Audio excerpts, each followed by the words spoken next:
Well, hello, everyone, and welcome to Senior Living Live. My name is Chris Harper. I'm filling in for Melissa Lee. So thanks for being with us. We have got one of our favorite presenters with us for 1 hour today to talk about Bridges. And Bridges is a unique care option at the Arbor Company. And Susan Robbins is here to tell us what it is, how it can help you or a loved one in the early stages of dementia. Susan will be available to answer all of your questions at the end of her presentation about Bridges or anything related to the topic of dementia. You can get your questions in by looking down at the bottom of your screen. You'll see a little button that says Q&A. Just click that button and you can type your questions there to be a part of the conversation. So go ahead and put those questions in as Susan is presenting, and we'll answer them at the end. This webinar is being recorded today, and you'll be able to find the recording at seniorlivinglive.com in about 2 days or so. And you should also get a link to the email address that you used to register for this webinar. And now, without further delay, I'm going to turn this over to Susan. Susan, we love having you on Senior Living Live. Thanks for being with us, and the webinar is yours. Thank you, Chris. Yes, I enjoy doing those and having the opportunity to share with people Arbor's approach to dementia and just the basic understanding that everybody needs that's so hard to find. But today we're going to talk about Bridges, which is that in-between stage when somebody has dementia and they have very unique needs. So let's go ahead and get started here. Oops. I'm going to share my screen. What is Bridges at the Arbor Company? And what does that mean for you and your loved one living with dementia?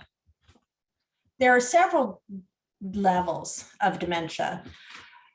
There's sapphires, which, guys, that's us, no dementia. Then we have our residents that live in an assisted living. That's the very beginning stages of dementia. And I'm still completely functional and can still make some good decisions, not always great ones. But I'm aware of my deficits. But today we're going to focus on our emeralds. This is the early stages of dementia. My judgment and reasoning is starting to go, and I'm losing some of my words, and I need unique support to feel successful. Because this is the stage where I'm no longer aware that I have deficits, and I really need your support to point things out, but point them out in a way that allows me to be successful. So our teams are trained on how to interact with those living in our Bridges neighborhoods. Residents at this stage are emeralds, and if you think about an emerald, it's green, and they are on the go. They can still do things for themselves, but we have to provide setups in a very subtle way. If you place all the clothes on a bed and tell somebody to get dressed at this stage, they can go ahead and get dressed. And this is what our team members will do. But if I'm left to my own decisions, I'm probably going to come out with something that's not weather appropriate. It may not match because I'm living in the moment, and I'm going to put on whatever feels good at that moment, and not really aware of what's going to happen later on in the day, or that it's cold outside or it's hot outside, either one. I'm just dressing according to what makes me feel good in the moment. Same thing happens with hygiene care. If you don't lay out my toothbrush and my toothpaste where you can see it, I'm going to forget to use the toothpaste. It's the little things we do that set people up to be successful. And when you feel successful, you feel better about yourself. You enjoy the day more. So in the mornings, we make sure that loved ones have what they need to be successful, but it has to be in their field of vision. Our Emerald neighborhoods, Bridges neighborhoods are set up. This person can remember simple goals, such as familiar games, such as bingo, dice, or card games. And if you're visiting your loved one, or you have a loved one in your home that is at this stage of dementia, don't try to introduce new things, but the things that you used to do, or maybe things they used to play with their grandchildren. They'll find those things can be very satisfying to them. But remember, they may still not always follow the rules, and that's okay. They don't have to. It's whatever rules they're playing by, just roll with it, living in their world.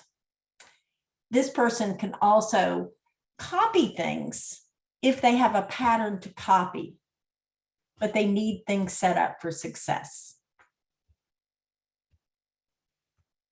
This is also the stage where they're going to ask the same questions repeatedly.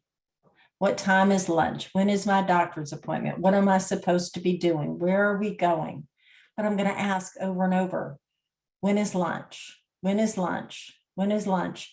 And it's hard to answer that question without getting frustrated on your part, but they don't remember asking the question. It's not so much that they're not retaining the answer, they don't remember asking the question. So we train our staff to answer every question, even if it's the 20th time, as if it were the first time.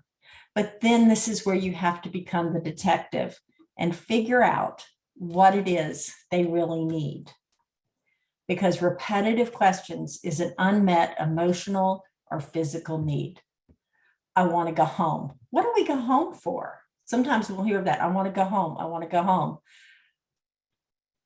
What do you home is? Home is security. It is safety. Maybe it's a hug from a loved one.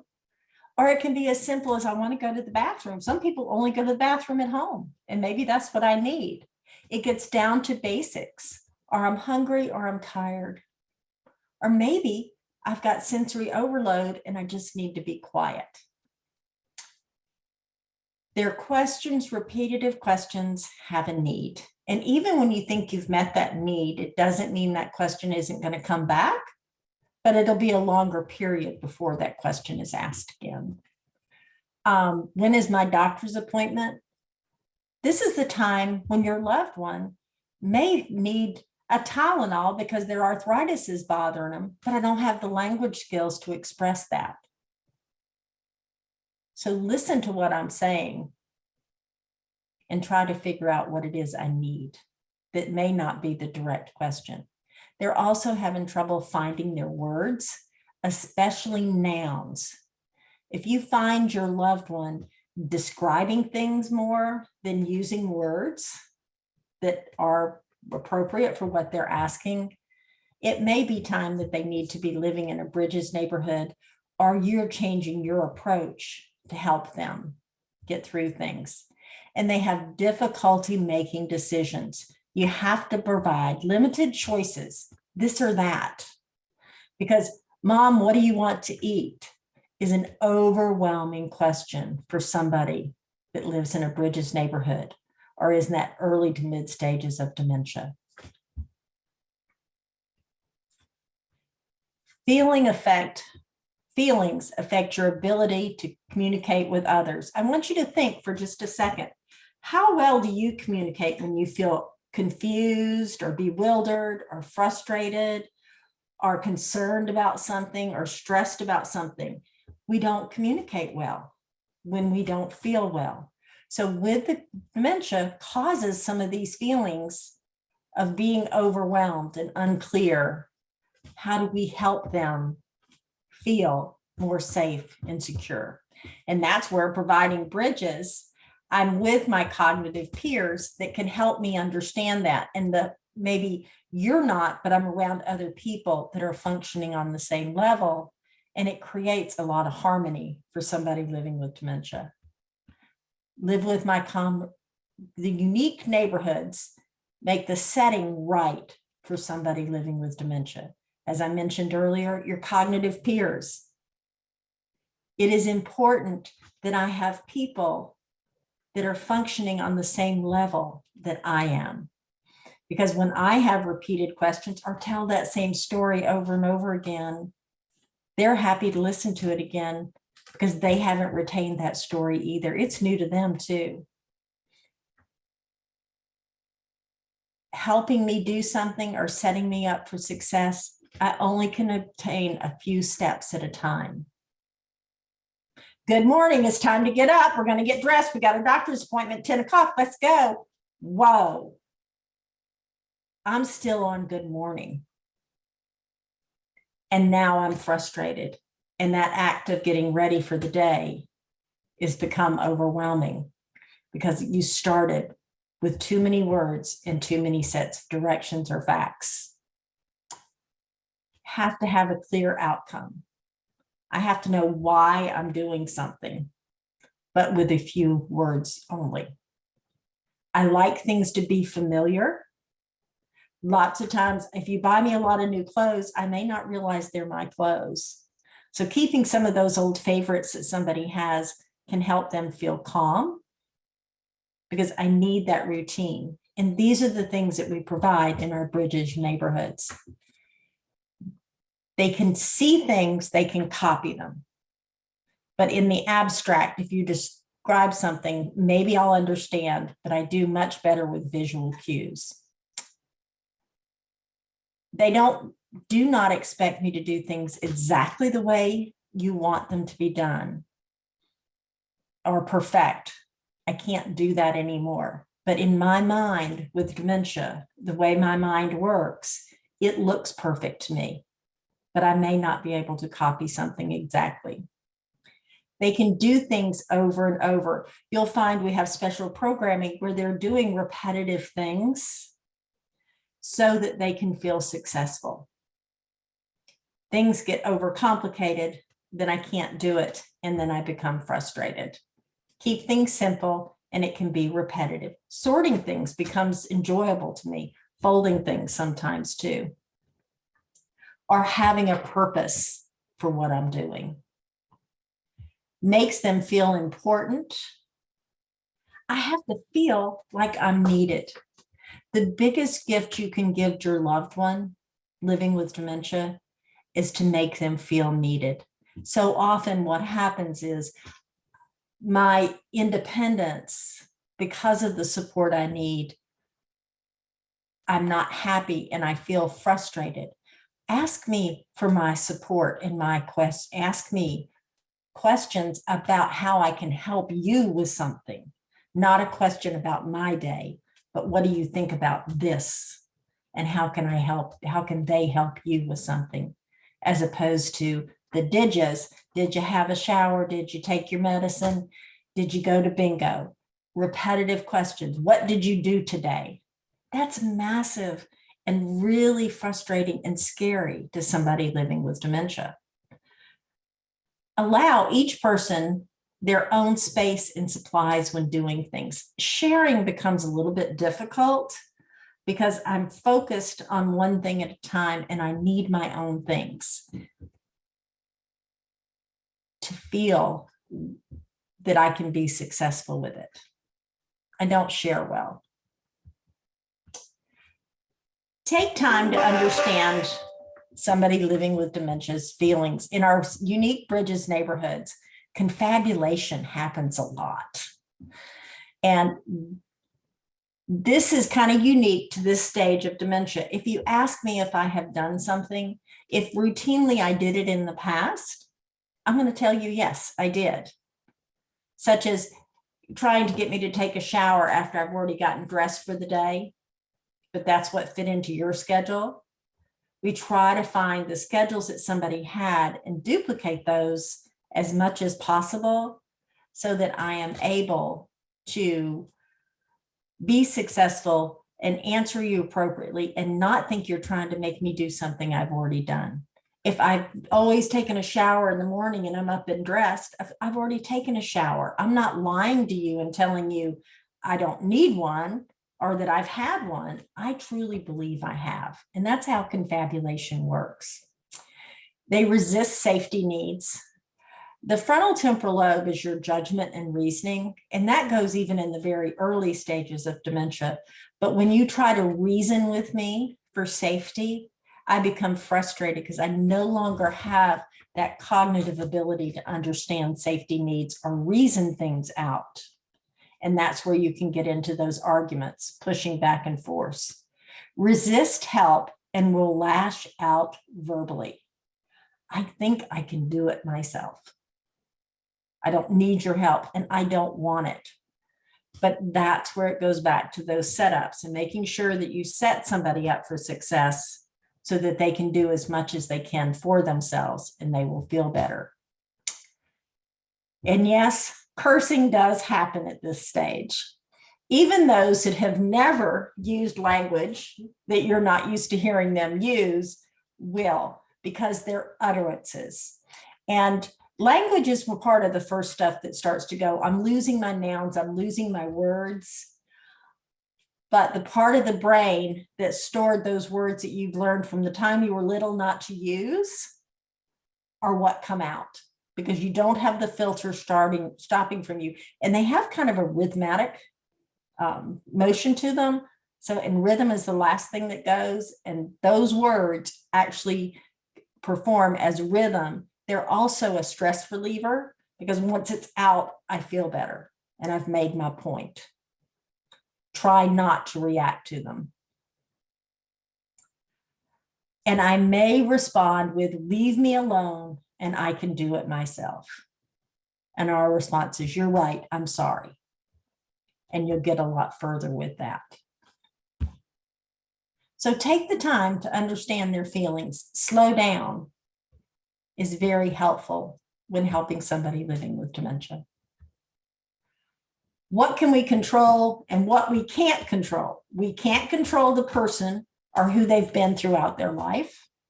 We also don't have control over the progression of dementia. There are other medical conditions that we have to remember. They still have those things still happen as well. And also, who's part of your family? Because each of you is going to have your own way of wanting to help your loved one. And hopefully you can come all together to do that, but that doesn't always happen. So accepting each other's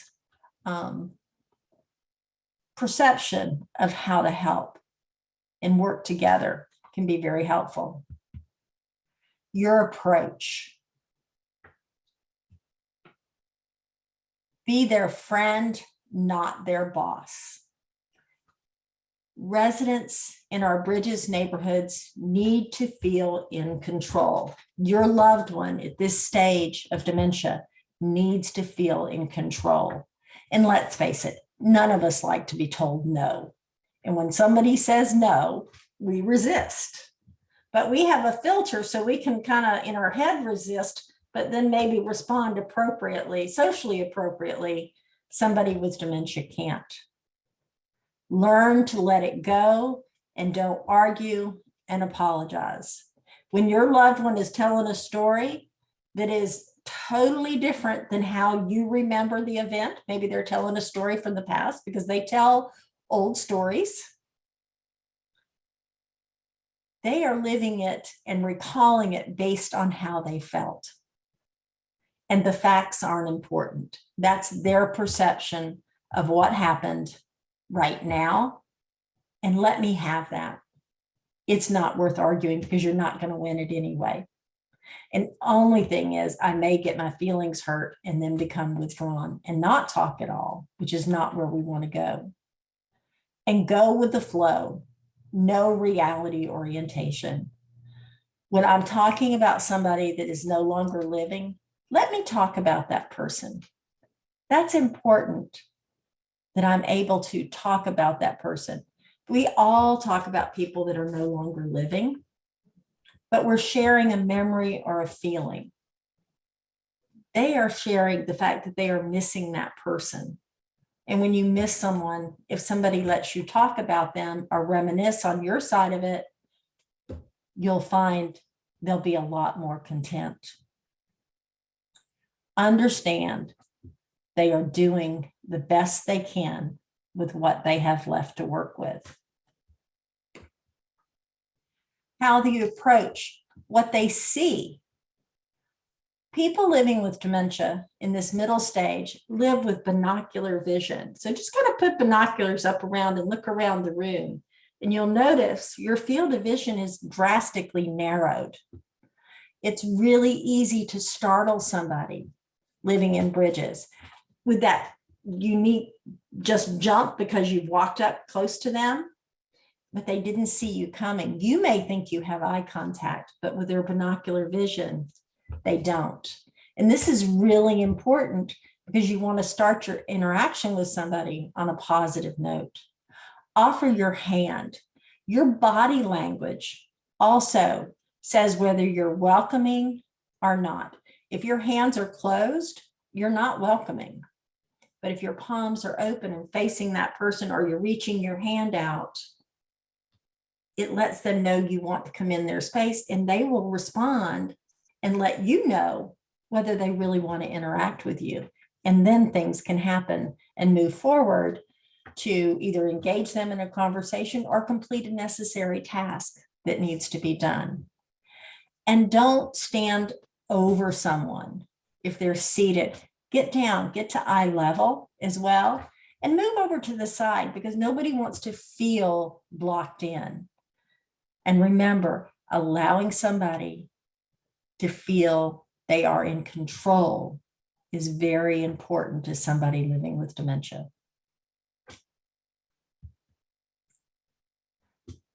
Respond to how they feel. When you talk to somebody, give them the opportunity to respond. It may take 10 or 15 seconds for somebody to respond to you. But if you ask another question or move forward in the conversation and they haven't had time to process that information, they can shut down or act out inappropriately because you frustrated me and you haven't let me be a part of something, and then I become withdrawn as well. Use pressure points when you're trying to care for me and I'm resistant. A rub on a shoulder and elbows or my knees as you're talking, but when you know you're getting ready to do something I may not want to do, or I'm a little bit resistant. You can even do that to yourself. If you rub your shoulders, it's calming. We don't usually rub our elbows, but it actually is calming. And knees. Also, we have to remember, I may have other things too. That also helps relieve the pain from arthritis a little bit, to have it rubbed. And one of the things that people living with dementia lack the most is touch.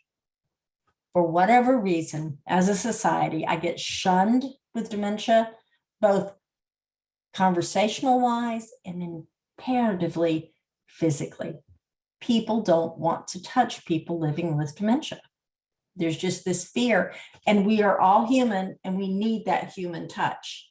Shoulders, elbows, and knees are going to bring you closer to me. And we help our staff understand that need to calm me down and where those pressure points are when we're providing care. Sometimes you have to completely stop, and sometimes just stop and slow down. And don't correct me. Why don't we correct somebody? Because it makes them feel they are not in control, which heightens anxiety and behaviors. I need to feel in control. I need to feel listened to and loved and valued. When you correct me, I'm going to get defensive. If I have my shirt on inside out, if you just correct me, my comment, I'm either going to tell you, you don't know what you're talking about, or maybe, do you not know this is the new style? I'm going to come up with something, or my shoes are on the wrong feet. That may have more to do with my shoes on the wrong feet. And I'm going to tell you, I did it because there's a corn on my toe. Because I'm going to stand up for myself. And my reasoning ability is not there. So how I stand up for myself, if you're not careful, you can get caught up in it. And you don't want to do that to somebody that's living with dementia. What they hear, use fewer words and more visual gestures. Start practicing. If you love someone in the early stages of dementia, you got to start talking with your hands. Hands are a great way to communicate, because as I lose my language, I never lose my ability to read your tone of voice or your body language. Limit choices. Don't ask open-ended questions, but do you want this or that? Do you want to go to McDonald's or Taco Bell? Do you want a hamburger or a hot dog? Instead of where do you want to go eat? What do you want to eat? Where do you want to go now? What do you want to do?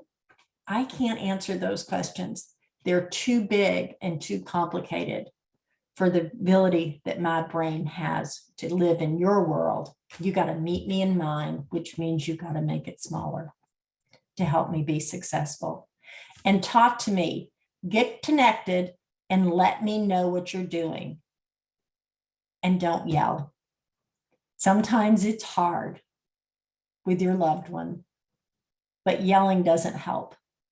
It only frustrates, because it's all it is body language of anger. And that's what they read. It's not the content of your words. It allows them to gain trust and prepare me for what's coming. Loud voices sound angry. If I know what's coming and you've slowed down enough for me to understand, I'm going to respond a lot better. Milo Angelo, I've learned that people will forget what you said. People will forget what you did, but people never forget how you made them feel. Living in bridges with your cognitive peers helps someone living with dementia feel successful and needed. And one of the biggest gifts, as we started out, was be their friend, not their boss. And everybody's life will be a whole lot easier. That's an overview of what it feels like and the unique needs of someone living in a Bridges neighborhood or living in your home in this middle stages. All these things apply to both living in Bridges or if you're caring for someone at home. And I guess we'll see if we have any questions. Yeah, thanks, Susan. Let's see if we can get us both back on here for a second. There we go. Yeah, so we've got several questions that have come in, and I've been kind of looking at them come in. So anyone listening, if you have questions, be sure to put those into the Q&A section. We're going to answer some of these. But before we do that, one question I wanted to ask for you, Susan, that I had written down, which is, how does Bridges look different than a typical memory care neighborhood that you would find? And you know, in a lot of our communities have Bridges and memory care. So what's the difference between those two? Well, Bridges residents are still very independent with as long as they have queuing, and can still do almost everything that we can do living without dementia, but they just need the setups and the queuing. Whereas in memory care, I'm going to need a little more hands-on to accomplish the same goals.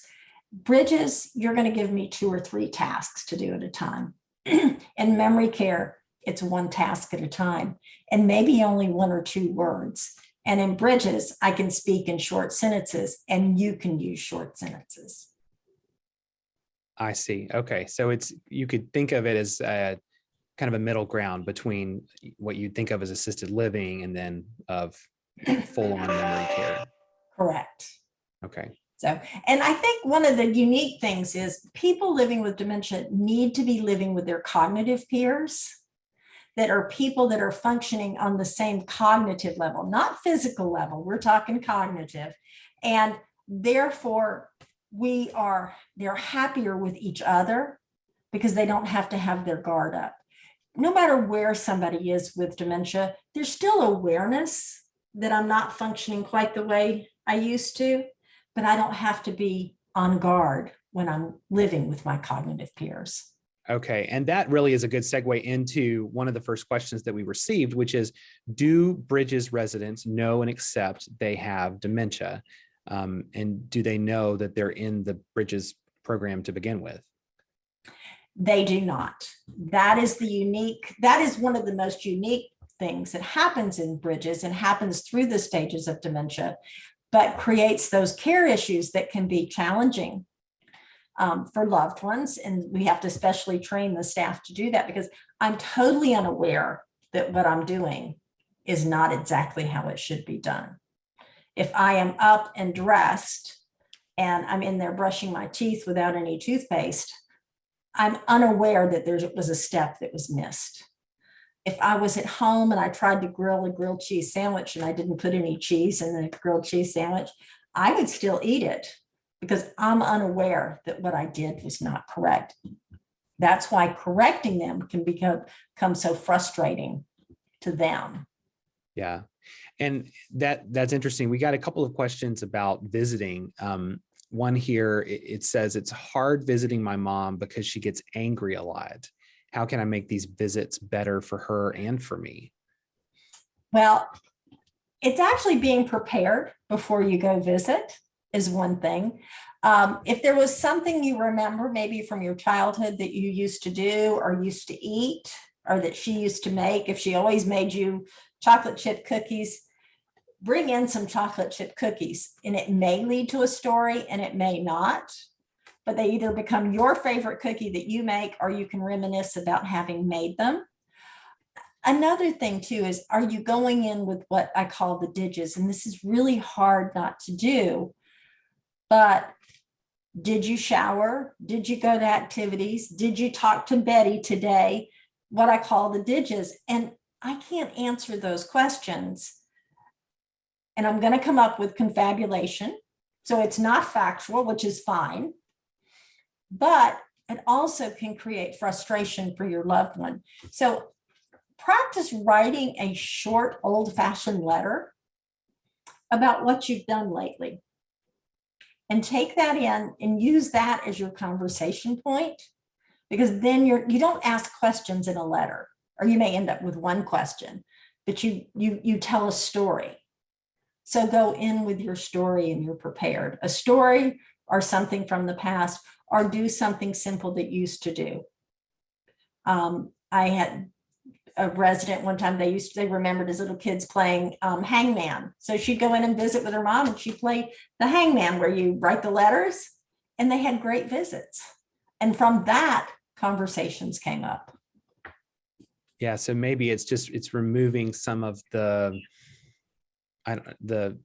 worrying about repeating yourself, I guess, because you said that in your presentation that they may not see it as repetition, but more as comfort. Right. Because it's familiar. Exactly. What about when visiting, if someone brings up, or they want to see a person who has maybe since passed away, how do you navigate that? Well, when they're asking about them, start talking about, I hadn't thought about Betty in a long time. I remember when we were little, we used to hide in the attic, and you never knew we went up there. Something along those lines, or cousin that did this, or some present somebody gave you. So when they're asking about that, start talking about that person. And then inevitably it's, well, when was the last time you saw them? I really don't remember. And then change the conversation. Don't dismiss it, answer it, but answer it in with a story or something about that person. Okay. And I guess building upon that, what do you do if today you go and visit and they don't remember you? They don't know who you are? Or does that happen in bridges in that stage? That's going to start to happen when you're starting to transition, and maybe it's time to start looking for a little more extra care in our memory care neighborhood. That's kind of that signal that transition would be coming on. And you can transition without that happening, because that happens to different people in different times. And I will share, and this hopefully will help you feel a little better. It's not that they don't still love or care about you, because what you feel towards somebody doesn't go away. That chemistry that we have with our loved ones does not go away with dementia, but the role you play in my life does. Because I start to travel back in time. And if I'm 80 and I think I'm 30, and my 60-year-old daughter comes to visit me and calls me mom, I'm 30 and I'm looking at this 60-year-old going, I don't know who you are, old lady, but I'm certainly not your mom, but you got a beautiful smile. So as long as you don't push that. So those are things that you can start to change. Instead of saying, hi, mom, it's just, oh, it's good to see you. And try to start to take some of those labels that we don't really think as labels. Mom isn't really a label, but it is to somebody living with dementia. Okay. The other thing that this is really important too is sometimes people living with dementia will think their children are their spouses. But I want to share, just as hard as that is, and to be very honest, as creepy as it would feel to have your mom think you were your dad, if it's a son, or the other way around. But what a gift you are to that person. If I can spend 5 more minutes with my spouse who's no longer living, or get a hug from them, or tell them I love them, what a gift. Be that gift to your parent or your loved one. Doesn't mean you're not going to go outside and cry. I'm being very, very honest here, that emotion, but in that moment, you're giving them the gift of somebody that's no longer here. That one more hug.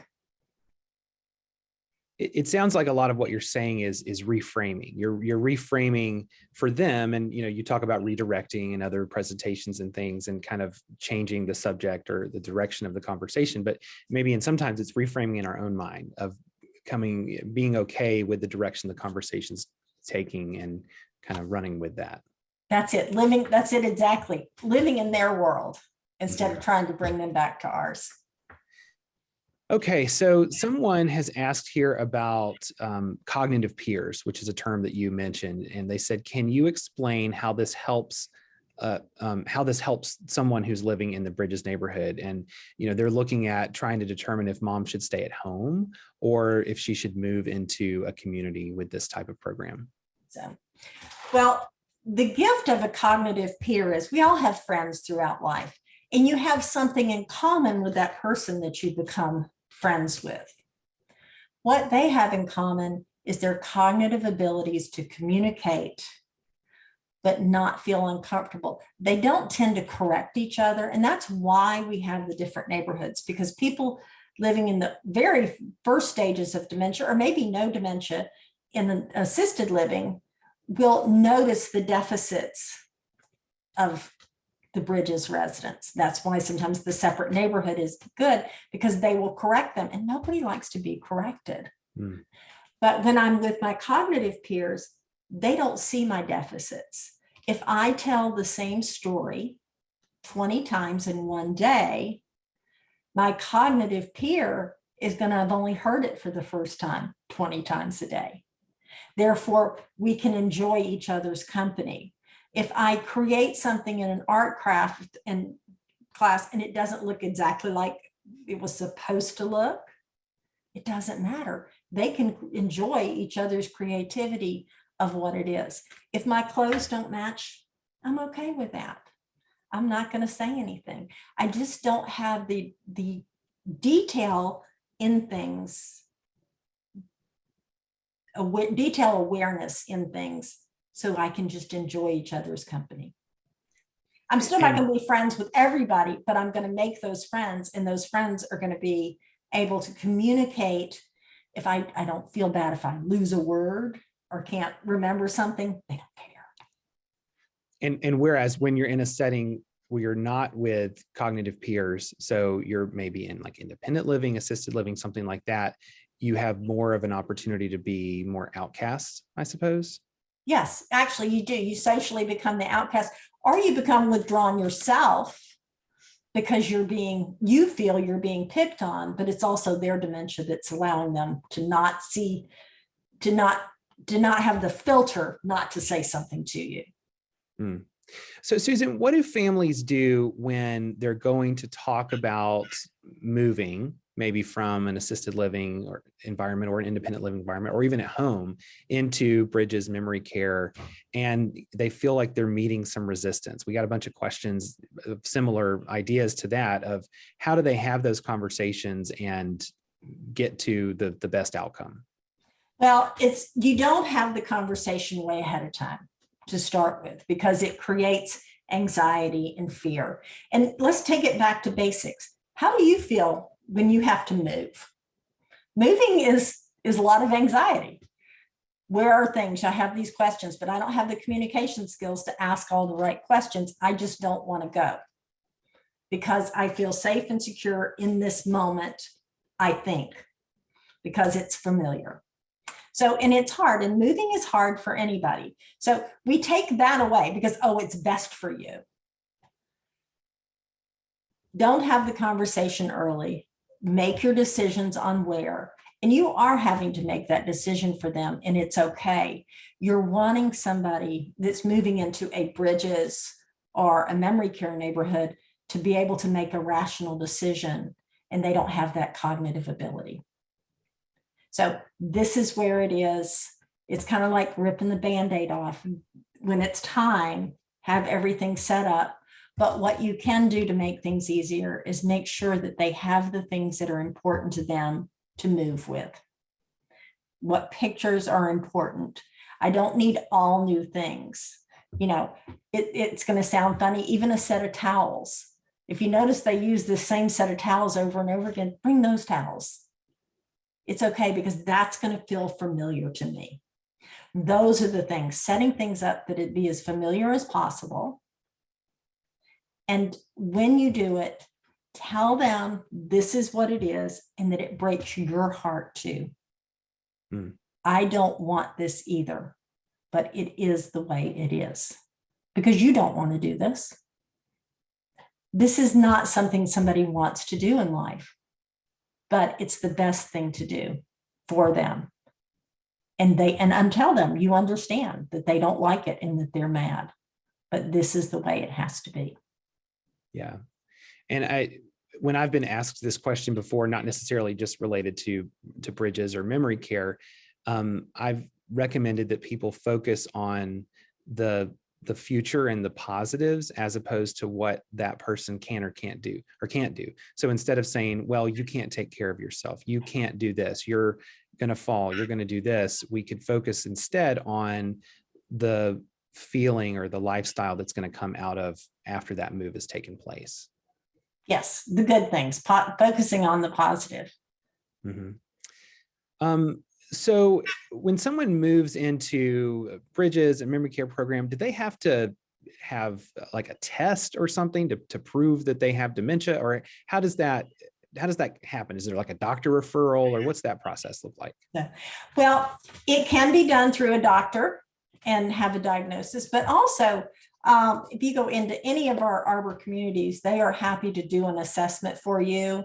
The nurse there can do the assessment and let somebody know where you are cognitively. Now, we are not going to diagnose what type of dementia it is and those type things, but we can tell you where somebody is cognitively through several tests that we do and assessments that we have.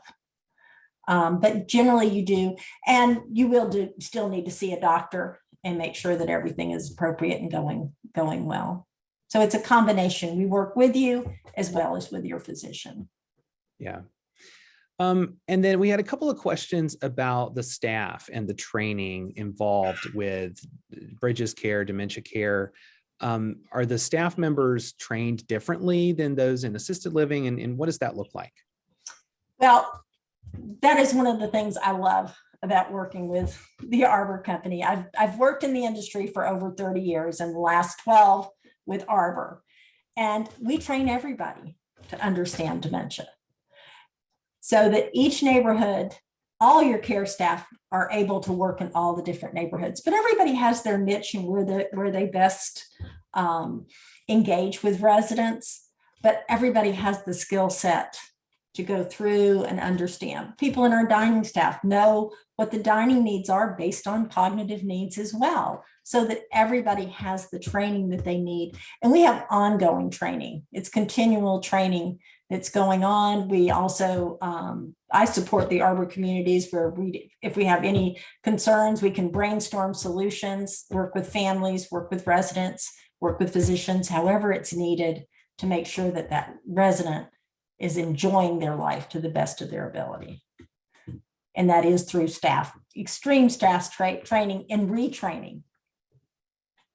And once they've gotten that training, we've got a couple of questions here that you could imagine that even though their cognitive peers in the dementia care neighborhoods, the Bridges neighborhoods, different people have different needs, different medications, different, someone asked about a CPAP machine.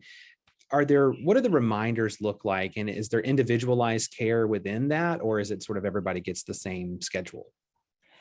Well, there is a routine schedule that's set up that's followed. But, if you have never gotten up and eaten breakfast, we are not going to get you up at 8 o'clock and make sure you're sitting dressed at the breakfast table for breakfast, because that's just not going to work for you.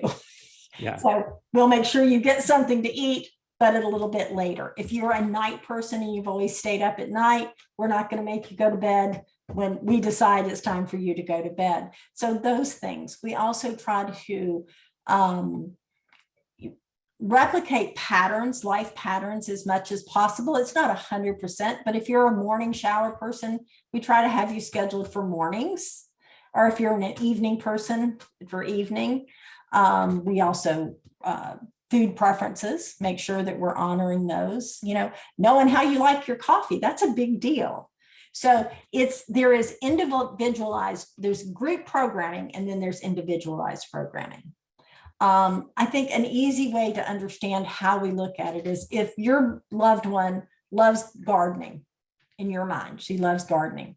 Well, did she love gardening because your mom enjoyed being the president of the garden club? Well, that says she likes to be in control of things. So we're going to find things that allow her to feel in control of groups.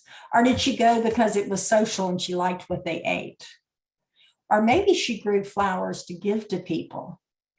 Or maybe when you were little, you drove her nuts and she used to go out and work in her garden so that she could have peace and tranquility away from everybody. So it's digging into not what I like, but what I liked about what I liked. And how do we replicate that as much as possible? And the staff will help to facilitate figuring out those whys. Right. That's why those social histories that seem like, oh no, one more piece of paper, are really important to fill out and give us that information. That's why we ask so many questions when your loved one moves into one of our communities. I see.